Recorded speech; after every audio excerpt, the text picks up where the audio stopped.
ইসরায়েলে মুহুর্মুহুর ব্যালিস্টিক ক্ষেপণাস্ত্র হামলা চালিয়েছে ইরান। তেল আবিব, হাইফা ও জেরুজালেমের মতো প্রধান শহরগুলোতে এই হামলা হয়েছে।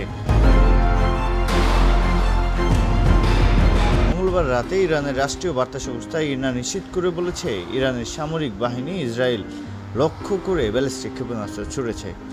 ইসরায়েলি সামরিক বাহিনী IDFও বলছে, ইরান তাদের দেশের দিকে ক্ষেপণাস্ত্র ছুড়েছে। এর আগে যুক্তরাষ্ট্র সতর্ক করে বলেছিল, ইরান ক্ষেপণাস্ত্র ছুড়তে পারে। ইসরায়েলের সেনাবাহিনীর পক্ষ থেকে বলা হয়েছে, ইরানের ক্ষেপণাস্ত্র হামলা অব্যাহত রয়েছে। IDF নাগরিকদের এক সতর্ক বার্তায় বলেছে, পরবর্তী নির্দেশ না দেওয়া পর্যন্ত সুরক্ষিত স্থানে থাকার জন্য নাগরিকদের অনুরোধ করা হচ্ছে। যে বিস্ফোরণ তারা শুনতে পাচ্ছেন তা আটকে দেওয়া বা পতিত ক্ষেপণাস্ত্র থেকে আসছে। রয়টার্সের প্রকাশিত কিছু ছবি প্রকাশ করে BBC জানিয়েছে, ইসরায়েলের প্রধান শহরে তেল আবিবেও ক্ষেপণাস্ত্র হামলা হয়েছে। ইরানের জাতীয় টেলিভিশনে বলা হয়েছে, ইসরায়েলকে লক্ষ্য করে কয়েক ডজন ক্ষেপণাস্ত্র ছোড়া হয়েছে।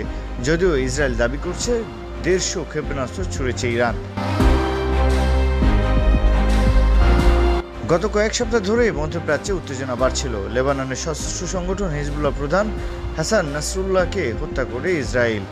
এরপর লেবাননে স্থল আক্রমণ করে ইসরায়েল বাহিনী। এসবের পরিপ্রেক্ষিতেই দেশটিতে ক্ষেপণাস্ত্র হামলা শুরু করেছে ইরান।